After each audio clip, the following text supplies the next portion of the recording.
Hello everyone, today we are going to learn basic TinkerCAD tutorial how to remove work plan.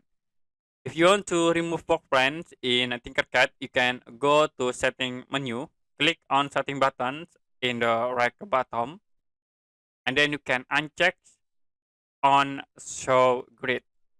Click close and the work plan will be automatically removed. Now you can draw, like you can create a box object or the other roof. And I will create the work plan at this space. You can use this work plan tools.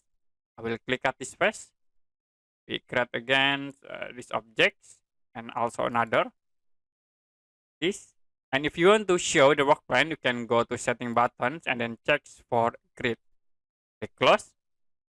And the work plan will be shown. To make it default again, you can use the work plan tools and then click in the bottom here. Okay, that's it for a basic TinkerCAD tutorial, how to remove work plan. If you have any question about tutorial, you can comment below this video.